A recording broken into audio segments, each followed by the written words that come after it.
Ahora bien, el primer pacto tenía reglamentos acerca del culto y del santuario terrenal. Entonces sigue hablando del pacto, pero ya va a dejar eso.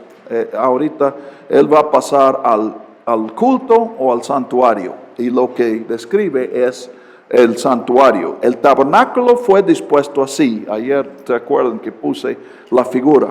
En la primera parte, en lo que llaman el lugar santo, estaban las lámparas, la mesa y los panes de la presencia.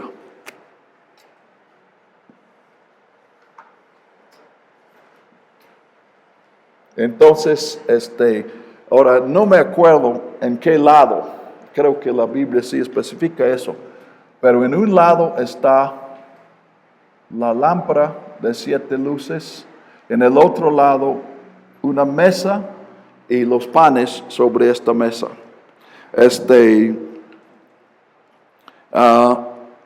Los panes están sobre la mesa. Tras el segundo velo estaba la parte del tabernáculo que se llama lugar santísimo. Yo lo escribí así, pero entienden, este es un cubo perfecto. Sus dimensiones son iguales. Y este es el doble. Aquí cabrían 2 cubos como este. En el lugar santísimo estaba el incensario de oro, que es un altar donde queman incienso, y el arca del pacto, enteramente cubierto de oro. Y en ella estaba un vaso de oro que contenía el maná, la vara de Aarón que reverdeció y las tablas del pacto. Entonces, 3 cosas, un vaso de maná, la vara de Aarón y las tablas de los mandamientos dentro de del arca. Y sobre el arca, los querubines de la gloria que cubrían el propiciatorio. Entonces, el propiciatorio es una tapa que cubre el arca y es de oro, y del oro, o sea, una sola pieza, salen de esta tapa 2 querubines con alas. Y la dimensión de las alas es tanto que cada querubín, una ala toca el extremo del lugar santísimo y la otra ala toca el ala del otro. De todas estas cosas no podemos hablar ahora en detalle, dice él. Entonces simplemente describe, me da la impresión que él pensaba que eso era importante y que él tenía interpretaciones espirituales de todo eso. Pero no viene al caso y él no tiene papel para desarrollar todo eso. Tal vez se arrepintió de dar tantas palabras a Melquisedec, entonces no quiere repetir su error. Es broma, pero Ahora, noten que yo no puse aquí lo que él dijo. Él dijo que el incensario está dentro del lugar santísimo. Esta es una diferencia al Antiguo Testamento. Otra diferencia es que dentro del arca, ¿saben lo que Moisés puso dentro del arca? Probablemente no. Es un detalle. ¿Cómo? Las tablas de la ley, la vara de Las tablas. ¿Cómo? La vara de Aarón y algo de maná. Tú estás leyendo Hebreos. ¿Cómo? Solamente las tablas de la ley. Solamente las tablas. ¿Dónde estaba la vara y el maná? Ahora, tenemos que combinar porque cuando se construye el arca, la vara todavía, existe ya. Y el maná existe maná, pero no han hecho un jarro. Entonces tenemos que acudir a otros pasajes y la vara y la jarra estaban frente. En los dos casos, Dios dice, pone estas cosas frente al arca. ¿Ok? Entonces se habla mucho de eso. Por ejemplo, del incensario. La palabra incensario entendemos que quiere decir el altar donde se quema. Pero la misma palabra, la palabra quiere decir, incensario quiere decir algo para el incienso. Entonces, algunos argumentan que podría representar el sartén en el cual pusieron el incienso cuando el sumo sacerdote iba a entrar, llevaba este sartén, y que este es el incensario. Y porque la pregunta es, ¿por qué el Antiguo Testamento dice que el incensario está en el lugar santo y Hebreos dice que está en el lugar santísimo? Inclusive, cuando menos un comentario que yo leí sugiere que este incensario, o sea, el sartén, se usa solamente una vez al año, un día al año. Entonces, en los otros días lo guardaban aquí en el lugar santísimo, detrás de la cortina, y sacaban y la dejaban ahí. Ahora, a veces yo digo, a veces los comentaristas escribimos mientras dormimos. Porque yo digo, saben que hay una leyenda, no está en la Biblia, hay una leyenda que cuando entraba el sumo sacerdote, le ataron una soga al pie. ¿Y saben por qué? Porque es tan peligroso entrar en la presencia de Dios que dicen, capaz de que muere ahí, y si entramos para sacarlo, nosotros también morimos. Entonces, al lado de eso, decir que usaban al lugar santísimo como un closet y que estaban poniendo algo detrás de la cortina, me parece absurdo, me parece imposible eso. El problema queda. Ahora, algunas cosas podemos decir. En cuanto al incensario, lo que sí sabemos es que el incensario, aquí a lo mejor estoy falsificando, el incensario está cubierto de oro. Creo que, este también es de oro. No, entonces olvídense eso, no es cierto. No sabemos la verdad por qué él pone el incensario dentro del lugar santísimo. Por alguna razón, él quiere relacionar este incensario con el lugar santísimo. En cuanto a la vara y el maná, tenemos que concluir que el autor está siguiendo otra tradición. Ahora yo estoy aquí hablando y digo, se me olvidó. Pero este autor, fíjense cómo él ha citado el Antiguo Testamento de memoria. Entonces, él conoce el Antiguo Testamento demasiado bien para olvidarse de que estos dos objetos estaban frente al arca, y no dentro de, como él dice. Entonces se concluye, y en general hay un consenso, de que él está siguiendo una tradición que nosotros no entendemos. Y especulan que en los viajes, a lo mejor, metían esas cosas adentro para transportarlos, que me parece igual de absurdo con lo que dije del sartén, pero se dice eso. De hecho, todo eso, el contenido, el arca, desapareció 6 siglos antes de Hebreos. Ahora, cuando escribe Hebreos, yo entiendo que han construido un nueva mesa y el menorá, pero aquí dentro, cuando está en el momento que escribe Hebreos, lo que hay dentro del lugar santísimo es nada, no no rehicieron el arca del pacto. ¿Ok? Bien. Entonces, otra vez, pues lo que acabo de decir, estos son errores. Definitivamente, Hebreos no está diciendo lo que el Antiguo Testamento está diciendo.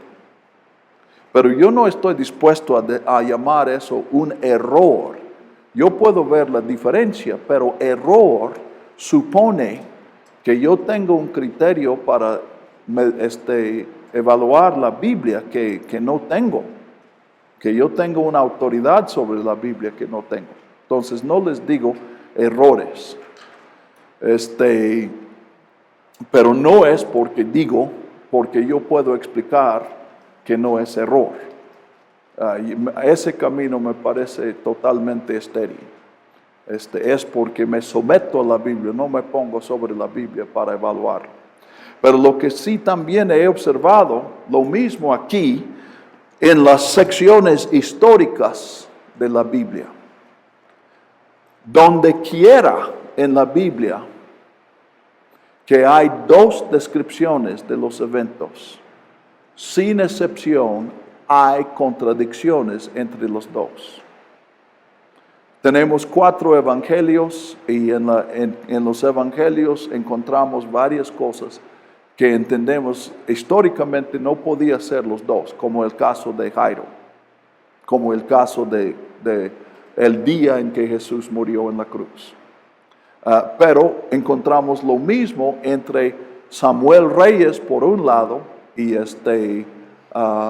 Crónicas por otro lado. Tal vez ustedes conozcan un ejemplo. Las dos versiones narran un censo que David tomó. Pero Samuel dice que ¿quién incitó a David a levantar un censo? Dios. ¿Y Crónicas? Satanás. Hablando de errores, yo digo, pues eso no es sin importancia. No está sin importancia esa diferencia. Cuando digo que no es error es porque yo entiendo que los dos están afirmando algo más allá de lo histórico. Pero no vamos a meternos en eso. Entonces, como dice el autor, de todas estas cosas no podemos hablar ahora en detalle. Entonces no vamos a hablar más en detalle. Pero sí quiero que ustedes estén conscientes de estos problemas, porque a veces decimos que la Biblia no tiene errores y es porque no investigamos. Sabemos que no hay errores, entonces leemos y no nos damos cuenta.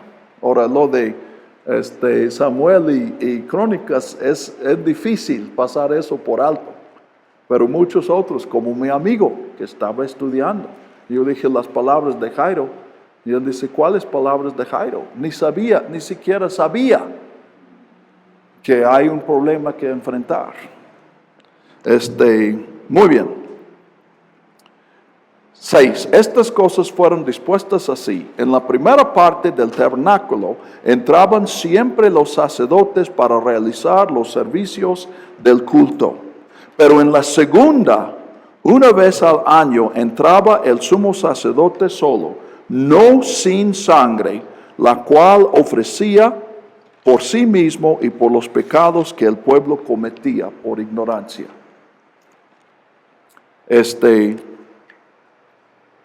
Entonces, él dice, en esta parte hay mucha actividad. Entran para cada 8 días cambian los panes aquí.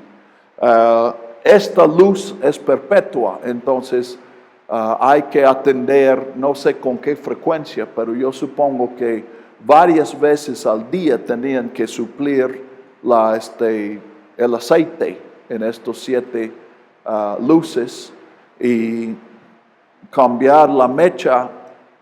Yo no sé si una mecha dura 2 días o una semana, pero sería poco. Entonces, los sacerdotes están entrando y saliendo a cualquier hora. Siempre hay actividad. No digo como en una terminal de autobuses, pero a cualquier momento puedes encontrar un sacerdote aquí. En gran contraste con eso, en el lugar santísimo, no se entra nadie en 364 días del año. Solamente un día entra el sacerdote, por cierto, el sumo sacerdote, y entra 2 veces. Y entra, primero, no puede ser otro, tiene que ser el sumo sacerdote. Y él entra con el sartén del incienso cubierto por el humo de este incienso y con la otra mano arrojando, rociando sangre para protegerse de la santidad de Dios. Entonces, veamos la conclusión de Hebreos. Con esto, 8, el Espíritu Santo daba a entender que todavía no había sido mostrado el camino hacia el lugar santísimo mientras estuviese en pie la primera parte del tabernáculo. Ahora, aquí también, seamos picudos.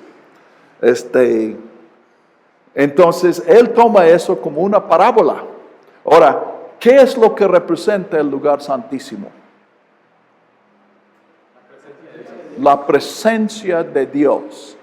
Entonces, esta es la clave, la presencia de Dios. El propósito de la religión es, según Hebreos, acercarnos a Dios.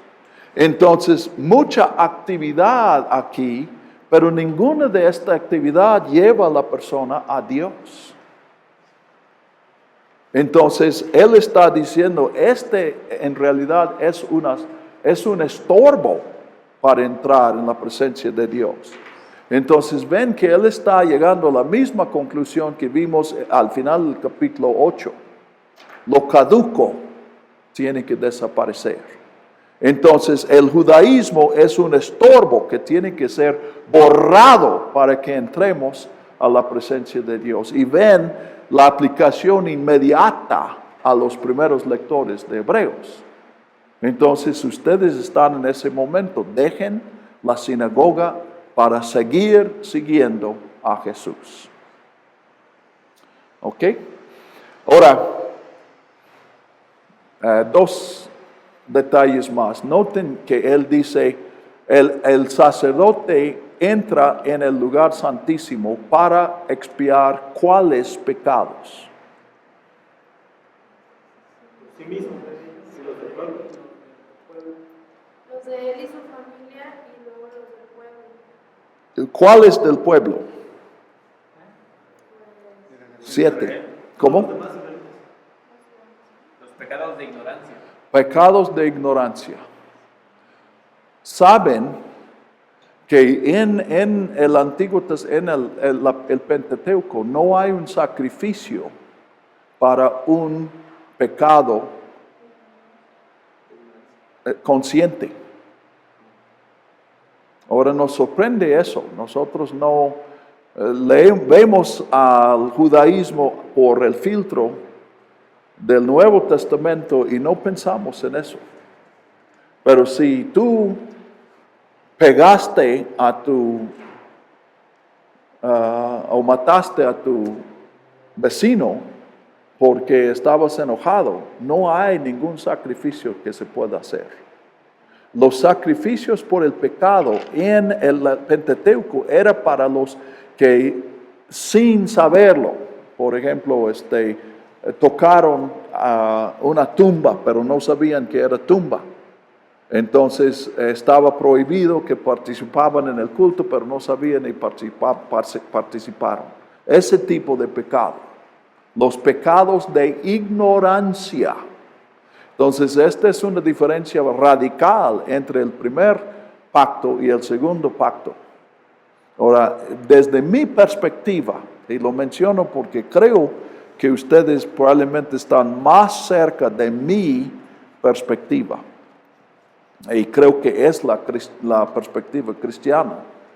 Los únicos, si es pecado consciente. No es pecado lo que hacemos sin saber. Si no me doy cuenta que hay una persona allí, dejo caer una piedra y muere, ese no es pecado. Pecado es cuando tomo la intención y mato a una persona. Entonces, pues en mi teología no entra el pecado de ignorancia, porque conciencia para mí es un elemento esencial del pecado. Lo menciono más que nada para inquietarlos, para que veamos que yo cuando menos creo que no podemos simplemente creer todo lo que dice la Biblia. Primero, porque la Biblia dice una cosa y dice otra. Y segundo, porque en nuestro contexto simplemente no podemos preservar algo de eso. Nosotros consideramos que seguir las reglas de comida del Antiguo Testamento no solamente no es necesario, sino que de alguna manera es incorrecto, aún es pecado. Entonces, el cambio, pues volviendo a la pregunta de Víctor, hay una línea en la Biblia, no podemos simplemente aceptar todo y añadir lo nuevo.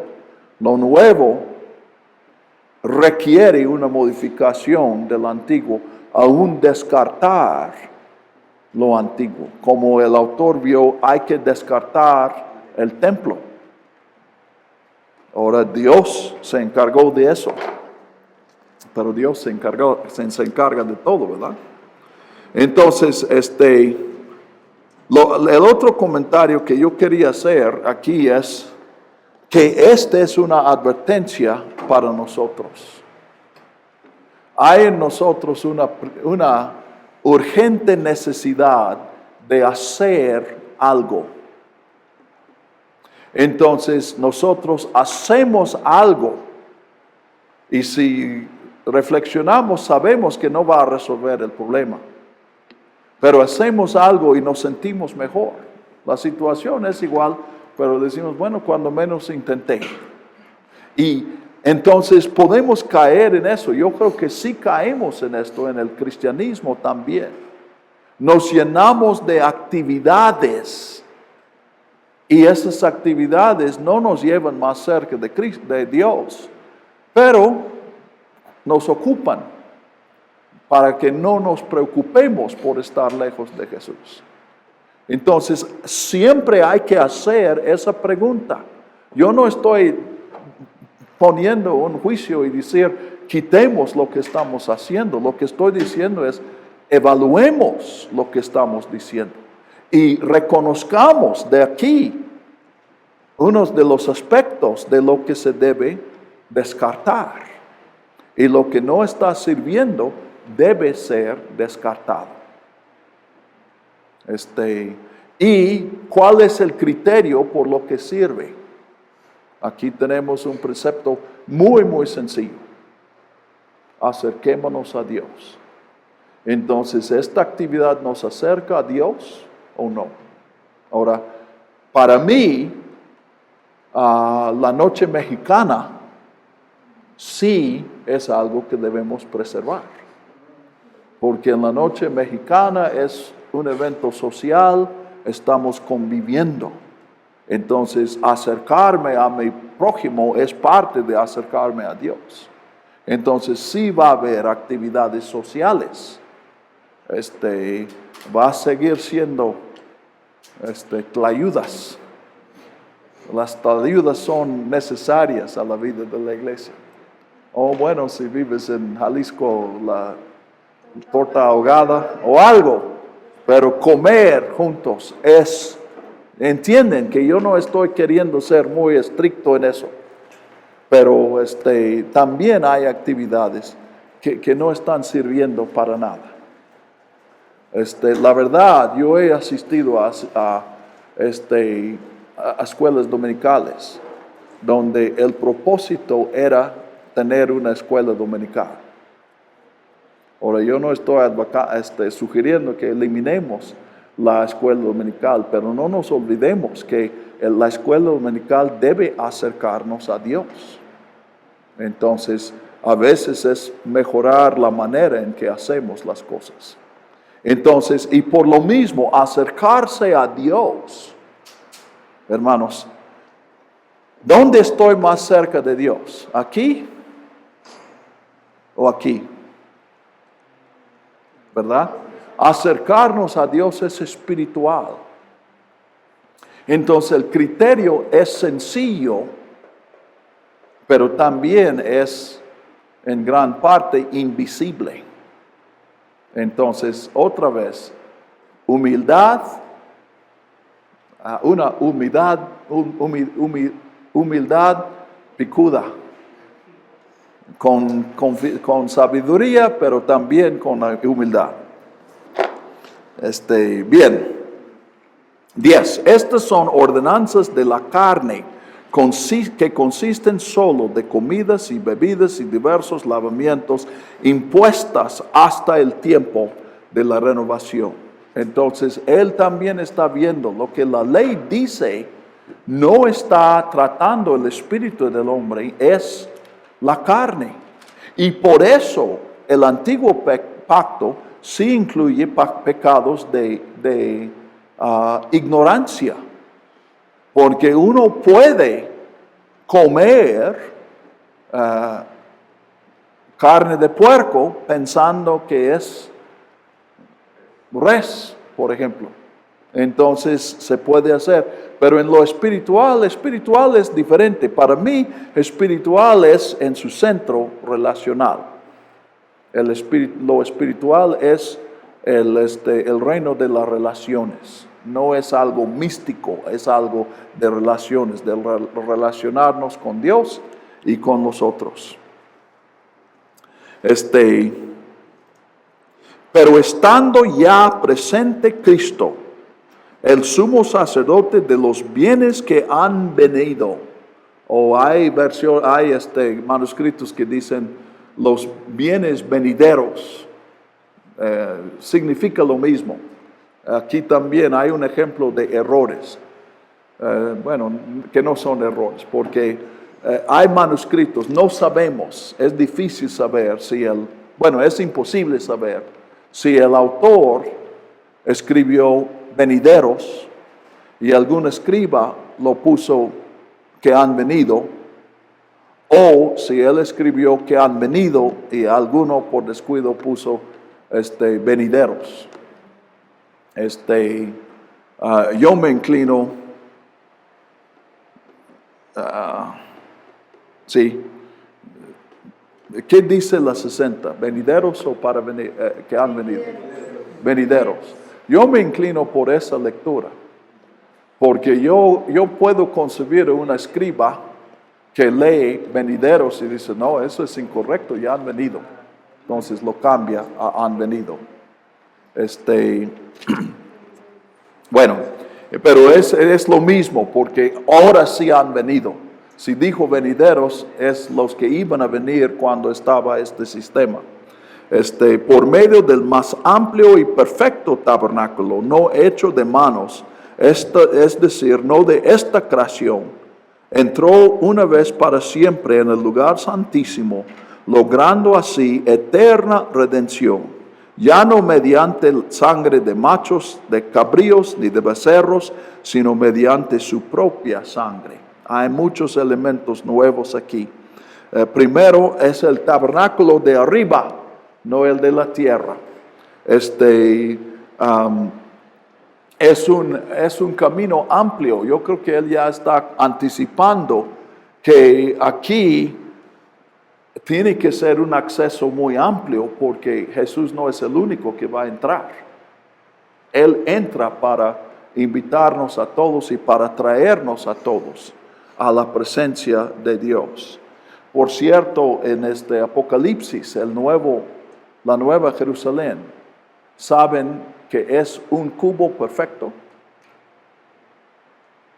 Es un cubo enorme. Si estuviera sobre Oaxaca, un renglón, una esquina estaría muy lejos en el Pacífico, otro muy entrado en el Golfo, uno probablemente por Torreón o tal vez por Chihuahua y otro en Nicaragua, más o menos. Pero es cubo. O sea que todo es la presencia de Dios. Y el autor de Hebreos está viendo algo semejante a eso. No hecho de manos porque no es de esta creación. 12. Él entró una vez para siempre. El sumo sacerdote entra una vez, pero es una vez por año. Jesús no se repite porque lo hace bien la primera vez. En el lugar santísimo y logra redención, no como la redención aquí. Uno que ha comido algo que, bueno, voy a cambiarlo. El que ha tocado algo inmundo. Y luego, por un sacrificio, se puede quitar esta inmundicia. Pero ese no es permanente, porque puede tocar otra vez otra cosa y tener que repetir el sacrificio. Pero Jesús nos ha dado una redención eterna. Y eterna también en el sentido de que este es el mundo temporal y el otro es el mundo eterno.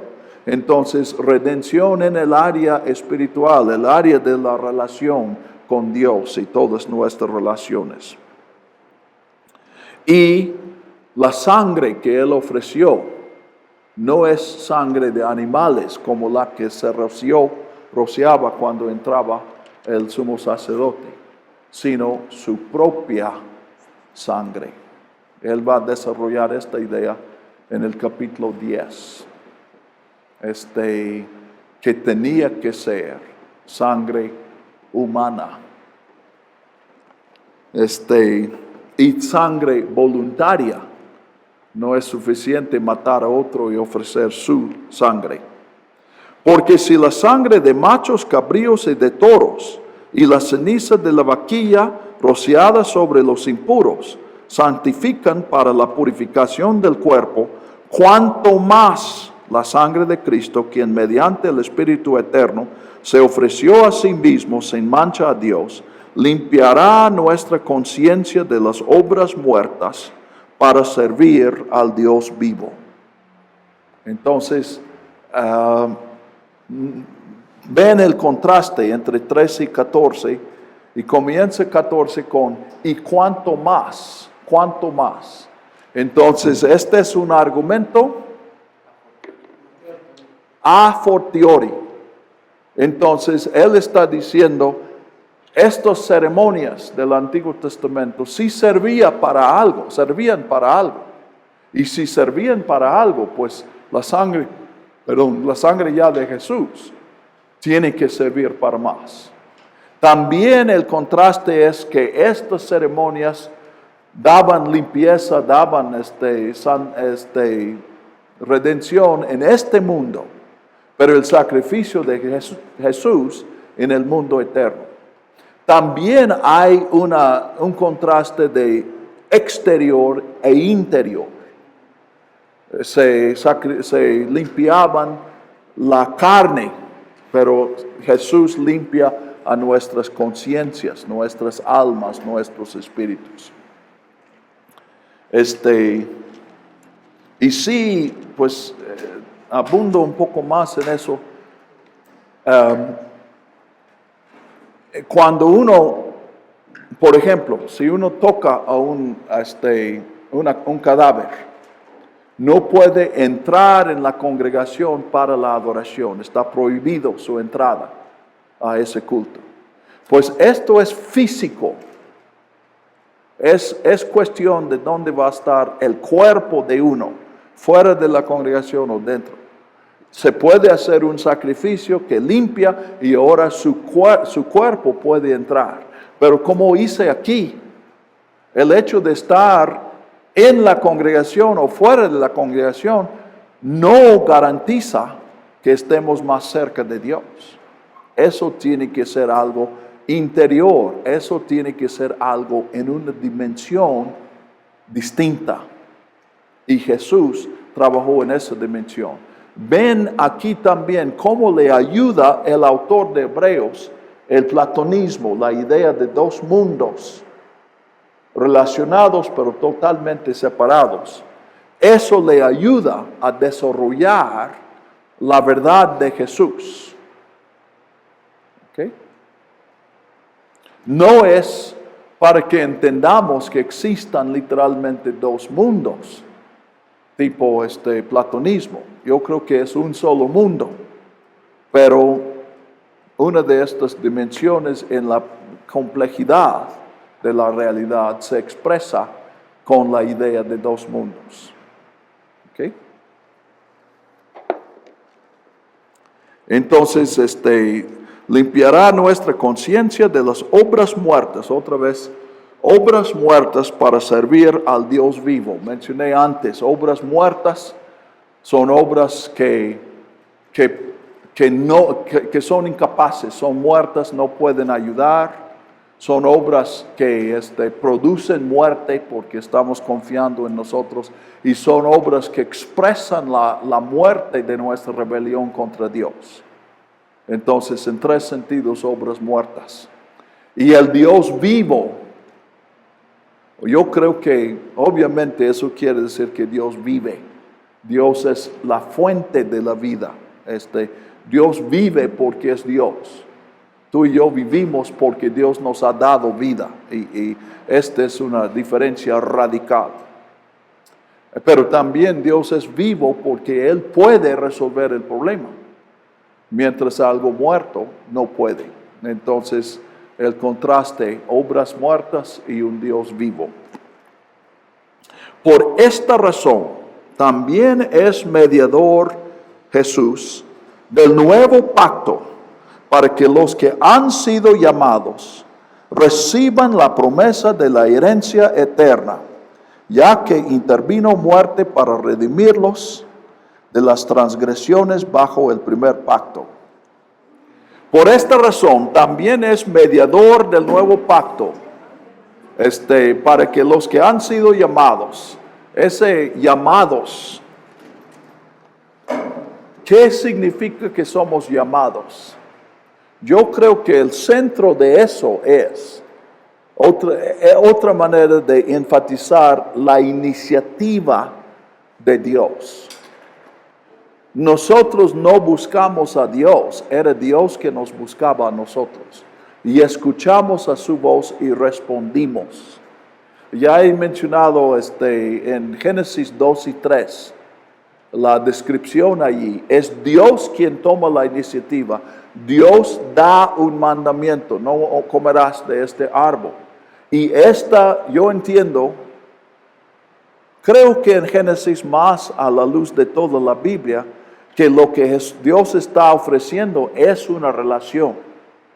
Y se ofrece con un llamamiento, con un mandamiento, porque es una relación de obediencia. Dios no está invitándonos para ser su cuate, sino para ser su pueblo, los que le obedecen. Su hijo, sus hijos. Entonces, el llamamiento, los que han sido llamados, los que Dios ha tocado. Pero el llamamiento sí también implica una respuesta. Llamado no es igual a los tomados, por ejemplo. En un sentido no es lo mismo que los escogidos. No está incompatible como el escoger, pero llamado implica que como Adán nosotros tenemos una opción de decir no en lugar de sí. Entonces, llamados, reciben, y ahora por lo que Jesús ha hecho como mediador del nuevo pacto, y seguramente ya está hablando de su sangre, entonces media el pacto por su sacrificio. Así nosotros recibimos la promesa de la herencia eterna, no es solamente permanente, es herencia en el mundo de arriba, el mundo espiritual, el mundo de las relaciones. Para redimirlos, ya que intervino muerte para redimirlos de las transgresiones bajo el primer pacto. Entonces él entiende que los sacrificios del Antiguo Testamento están enseñándonos que hace falta muerte para expiar nuestros pecados, para que seamos redimidos. Pero el autor de Hebreos ha visto que no es suficiente la sangre de animales. Tiene que ser la muerte de un ser humano. O aún no está claro si él está pensando eso. Pero finalmente quien tenía que dar su vida para que nosotros vivamos es Dios.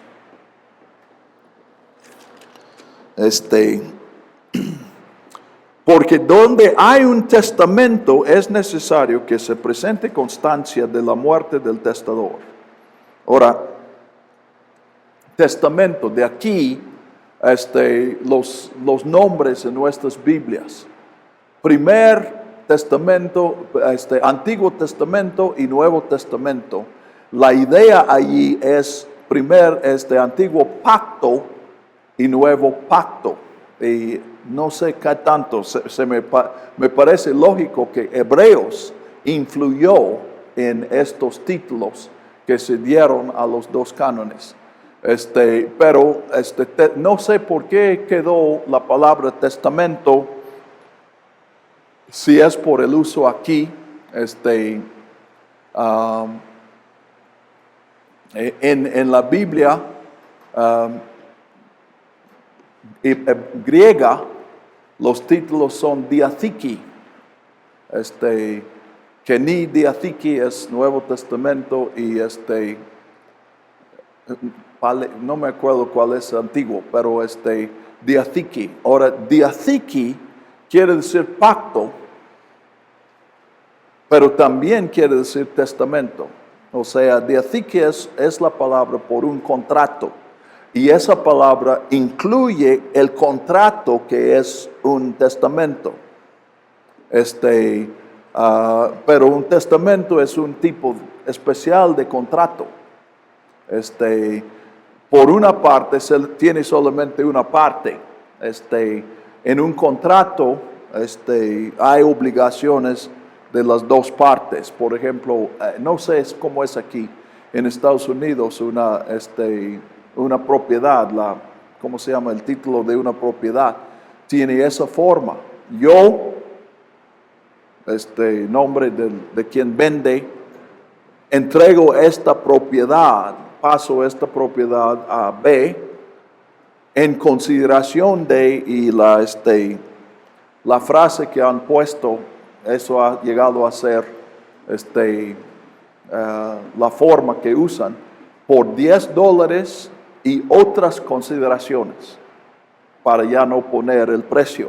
Pero el contrato tiene las partes y está claro, tienen que cumplir los dos. Si uno no cumple, el otro tampoco tiene que cumplir. Entonces, pero un pacto no es así, un testamento no es así. En un testamento el que se compromete legalmente es el testador. A mi muerte esas cosas van a pasar. Y no es una condición de que el que hereda haga tal o cual cosa. Entonces, como dije, Hebreos no cambia de palabra. La palabra que él usa en el versículo 15, que traducimos pacto, y el que usa en el 16 y se traduce testamento, no son dos palabras, es uno. Entonces el contexto revela que él ya está hablando de un tipo específico de contrato, pero solamente el contexto. Donde hay un diathiki, un pacto de muerte, es necesario que se presente constancia de la muerte del testador. ¿Entienden? Si yo tengo un documento que es un testamento, que dice que todas las propiedades del señor Slim son míos, solamente es efectivo ese documento si Carlos Slim ya murió. Entonces, junto con eso, cuando murió mi papá, su esposa sacó 10 copias del acto de difunción, porque tenía que comprobar en varios lados que efectivamente estaba muerto. Entonces, pues ven la aplicación de eso al nuevo pacto de Dios, porque era necesario que Cristo muriera para que entrara este nuevo pacto. Entonces, 17, el testamento es confirmado con la muerte, puesto que no tiene vigencia mientras viva el testador. Por esto, ni aun el primer testamento fue inaugurado sin sangre. Entonces, el autor está viendo la sangre de los sacrificios. Bueno, no exactamente de los sacrificios, sino cuando se usaba esta sangre para rociar, como un anticipo de la sangre de Jesús y su efecto en inaugurar un nuevo pacto. 17, porque habiendo declarado Moisés todos los mandamientos según la ley a todo el pueblo, tomó la sangre de los becerros y de los machos cabríos junto con agua, lana, escarlata y hisopo, roció al libro mismo y también a todo el pueblo, diciendo: esta es la sangre del pacto, el cual Dios les ha ordenado. Aquí también, Rafael, tal vez Efren, me puede contestar si no se han olvidado. Hay una diferencia, y el comentario menciona la diferencia entre lo que Hebreos está diciendo aquí y lo que leemos en Éxodo. ¿Alguien se acuerda?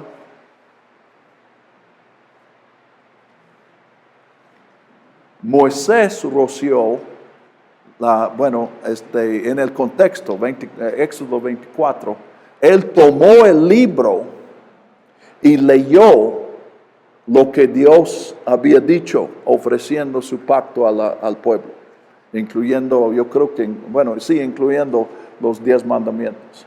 Y luego, él toma la sangre y roció el altar y el pueblo. Ahora, Hebreos dice el libro, el pueblo. La diferencia es poca. Y aquí también surge la pregunta si el autor, 3 posibilidades. Una, que el autor se le olvidó este detalle. Una posibilidad que dudamos porque él no se olvida de estos detalles. Segundo, que él está siguiendo una tradición diferente, o que él mismo hizo el cambio para enfatizar el libro, porque él pues está exponiendo las escrituras, citando las escrituras. Entonces puede ser que él a propósito cambió la descripción. Eso no está sin antecedente en la Biblia. Saben que Pablo, o probablemente no saben, pero Pablo habla, creo que es en Efesios, de que y vino cuando Jesús fue exaltado, vino y dio regalos, ¿qué es la palabra? Dones. Dones a los hombres. Ahora, el pasaje que él está citando dice, y recibió dones. El nuevo rey es el que recibe los dones, pero aplicándolo a Jesús lo modificó. Entonces puede ser que Hebreos está haciendo eso también. Pero el argumento es que hace falta sangre. El primer pacto no podía comenzar sin sangre. Era necesaria esta ceremonia, y en la ceremonia era necesaria la muerte de animales cuya sangre fue rociada.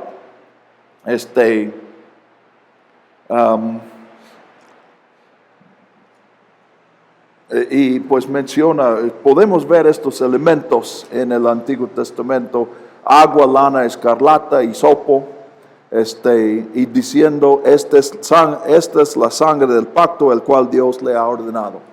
Este versículo 20 nos hace pensar, Jesús citó el mismo versículo en la última cena, cuando comenzó la cena del Señor. Y pensamos, el autor está pensando en Jesús, lo tomó de Jesús o es independiente. Y inclinamos a pensar que es de Jesús. Y roció también con la sangre el tabernáculo y todos los utensilios del servicio. De hecho, aquí también él incluye algunas cosas que fueron rociadas más bien con agua. Pues según la ley, casi todo es purificado con sangre, y sin derramamiento de sangre no hay perdón. Pido una disculpa porque no puedo citar, pero decirles la referencia, pero en Levítico se encuentra no es casi una cita que dice, sin rocimiento de sangre no hay perdón. 17:11. Gracias. Levítico 17:11. Creo que es un poco distinto Levítico 17:11, pero es la misma idea. ¿Ok? Muy bien. Era pues necesario purificar las figuras de las cosas celestiales con estos ritos. Entonces la sangre de animales y el hisopo y el agua, esas cosas sirven en el mundo de abajo, pero no sirven en el mundo de arriba. Pero las mismas cosas celestiales con sacrificios superiores a estos. Porque Cristo no entró en un lugar santísimo hecho de manos, figura del verdadero, sino en el cielo mismo, para presentarse ahora delante de Dios a nuestro favor. Tampoco entró para ofrecerse muchas, 24, pensemos primero en eso. Entonces Jesús entró en el lugar verdadero para nuestro eterno bien, para nuestro bien, no en un sentido físico, sino en un sentido de relaciones, un sentido espiritual. Entonces, aquí también la superioridad de Jesús, el argumento a fortiori, ven que estos dos van de la mano.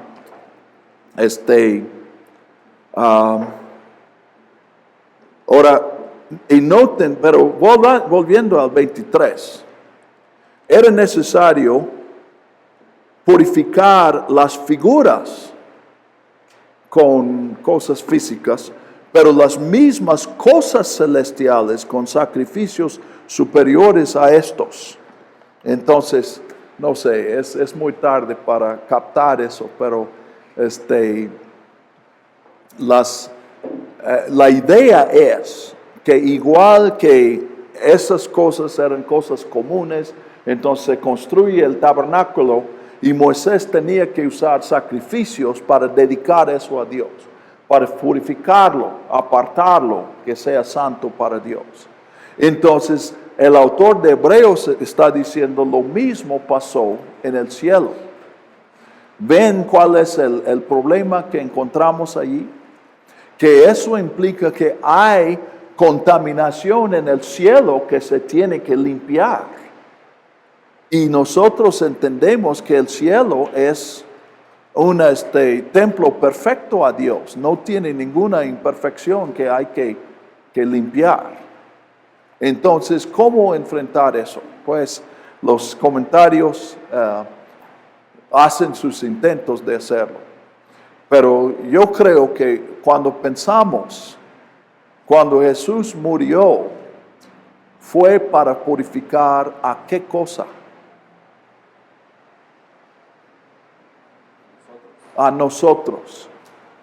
Entonces yo creo que el pensamiento aquí es, aunque pues cuando Dios está en el cielo, al principio de la creación, bueno, nosotros no somos parte de los muebles ahí, pero el plan de Dios era que nosotros estemos en este lugar santísimo, que nosotros estemos en su presencia.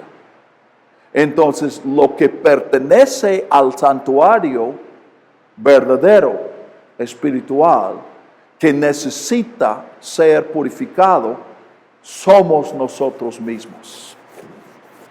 Una idea tan atrevida que la mayoría de los comentaristas la rechazan.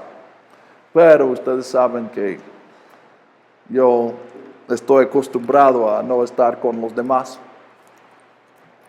Entonces yo creo que lo rechazan por ser demasiado atrevida la idea. Pero no realmente sus alternativas no convencen para nada.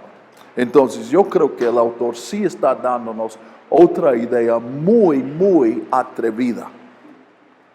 Porque nosotros decimos, ¿cómo que nosotros éramos parte de eso? Pues no éramos, pero Dios quería que fuéramos.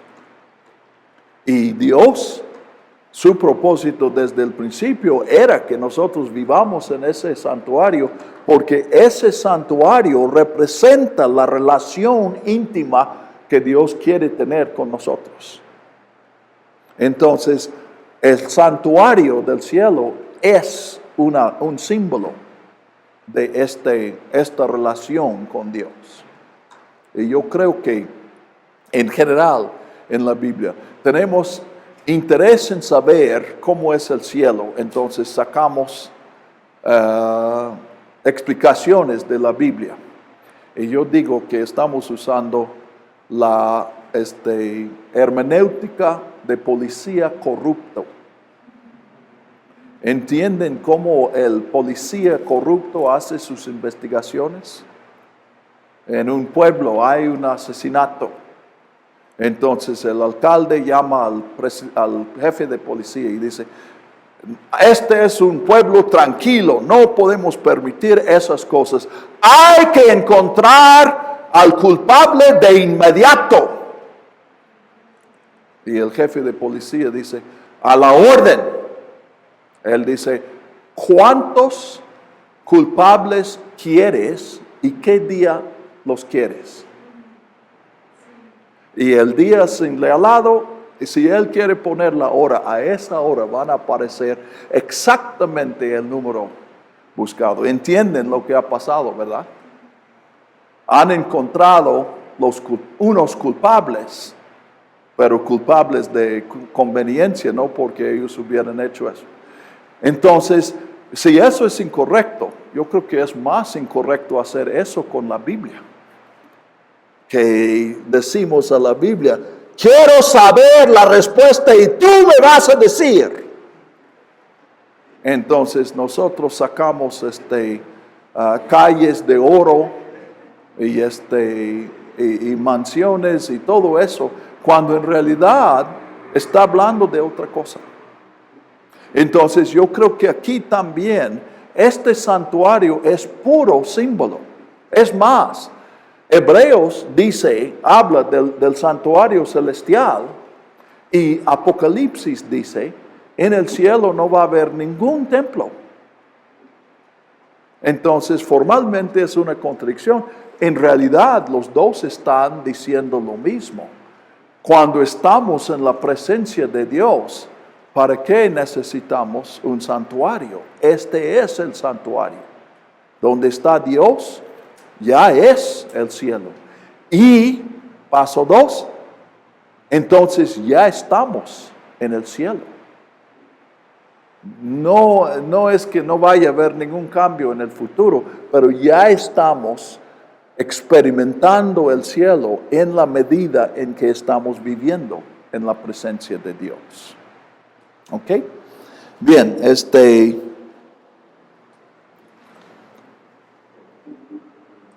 Ahora 25, tampoco entró para ofrecerse muchas veces a sí mismo, como entra cada año al sumo sacerdote en el lugar santísimo con sangre ajena.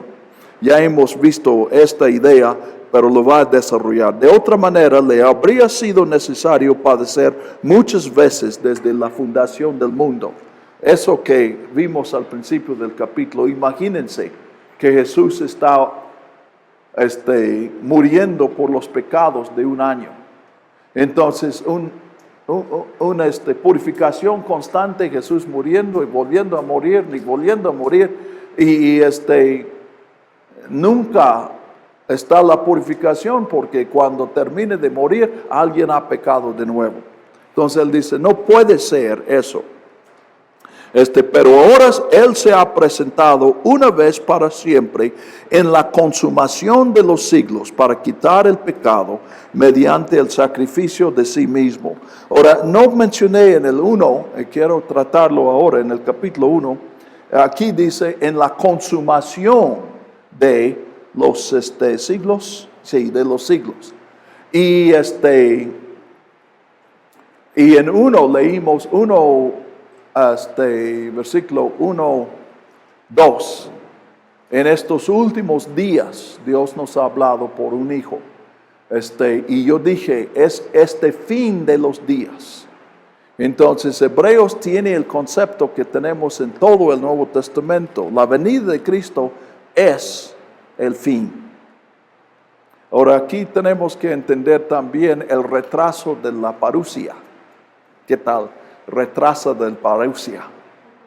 Y tú dices, eso lo voy a usar el domingo para que vean que haya estudiado. Dice, ese es el término que usan. Parusia es el término que se usa para la venida, quiere decir venida. Bueno, literalmente quiere decir presencia, pero se usa para una venida. Y se aplica a la segunda venida de Jesús.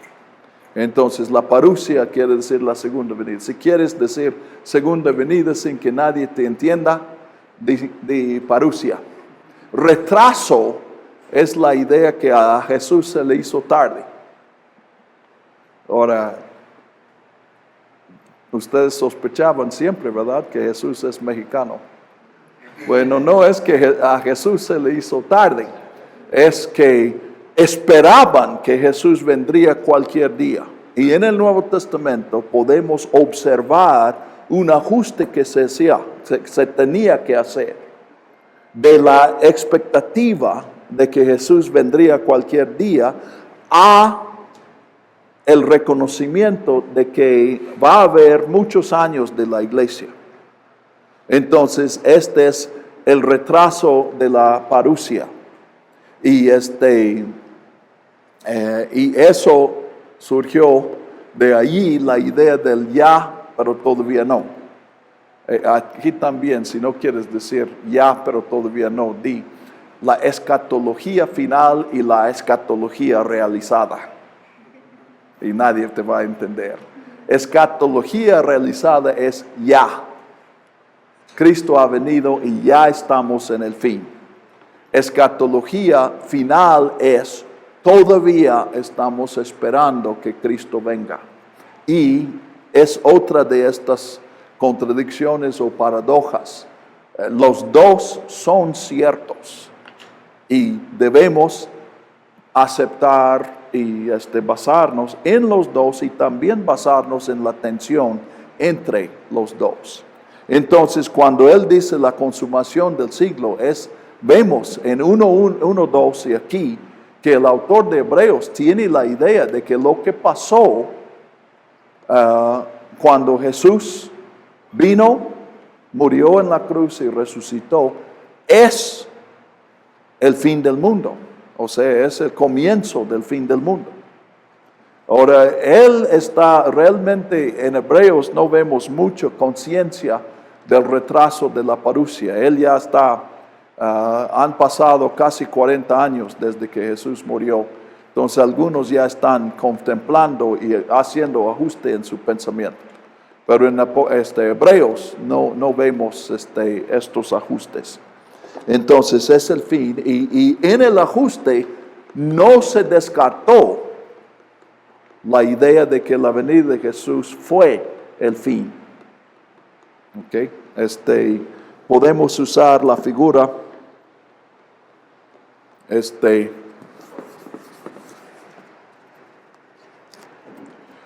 en el Antiguo Testamento. La idea es que vivimos en un tiempo de rebelión contra Dios, pero viene el día del Señor, que posteriormente se asoció con la venida del Mesías, y después de eso el reino de Dios. Pero por el retraso de la parusia, por reconocer que Cristo ya ha venido, pero todavía esperamos que venga, entonces los cristianos modificaron esto de esta manera.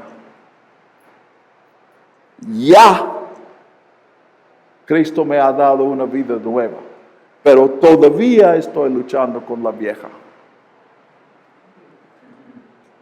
Y se aplica a la historia. Cristo ha venido, entonces el reino de Dios ha comenzado, pero el reino de este mundo no se ha terminado porque todavía esperamos que Cristo venga. Se aplica a la vida cristiana, las dos naturalezas, pero no siempre vamos a tener dos naturalezas.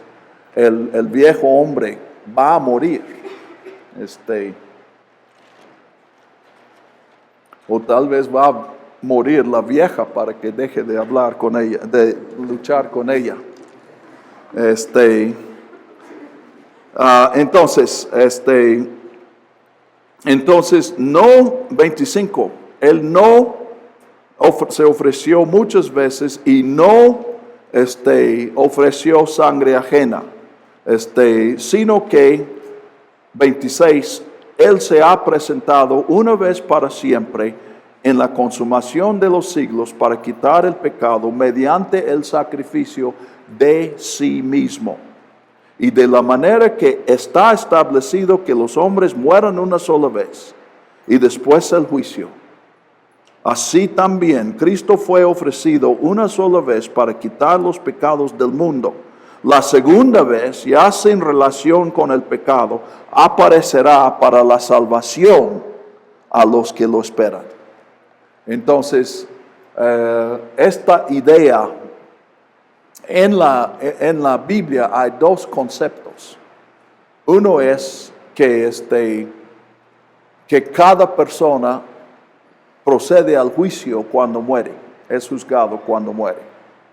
Otra idea es que los muertos todos resucitarán en un mismo día y habrá un juicio de todos. Ahora, aquí también yo veo una tensión. Hay mucho esfuerzo para reconciliar estos dos y explicar la diferencia. Yo creo que simplemente en mi estudio, otra vez yo lo estudié para llegar a una conclusión y llegué a la conclusión de que no sé. Creo que no se nos ha revelado cuándo es el juicio. Si es a la muerte, porque la Biblia dice eso, y también y es al final de los tiempos, porque la Biblia dice eso. Y no hay una explicación de la contradicción. Yo no creo que podamos combinar esos en una tensión que nos lleve a otra verdad. Hebreos aquí está tratando a el primer concepto. Cada vida termina con dos cosas, cada vida humana. Termina con la muerte y luego el juicio. Entonces lo aplica a Jesús. Pero aplicándolo a Jesús casi está cayendo en el otro. Porque dice, Jesús murió una sola vez y regresará no para entrar otra vez en esta vida, sino para salvación a todos los que lo esperan. Ahora, cuando dice regresará para salvación, esta salvación es un aspecto de el juicio. Porque el juicio es determinar quién es salvo y quién es condenado.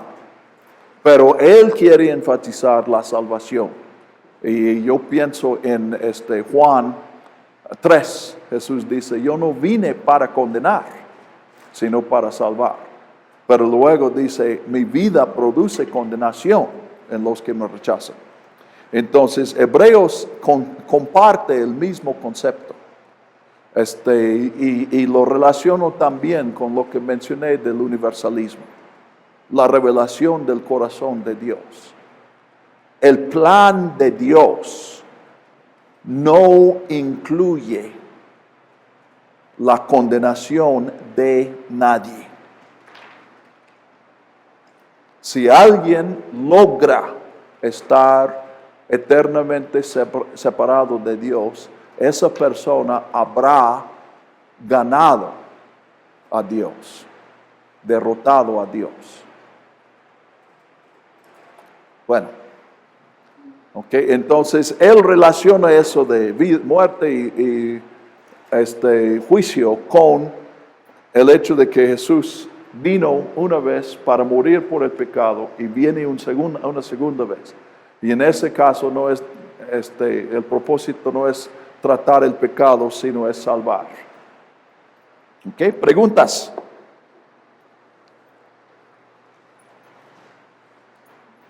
Y noten, salvación de los que le esperan. Esas palabras están relacionadas. Promesa, fe, esperanza, y todo está centrado en Dios. Quien hace promesas y las cumple es Dios y lo hace en Jesucristo. Bueno, no hay preguntas, ¿verdad? Porque los dormidos no preguntan. Gracias por su paciencia.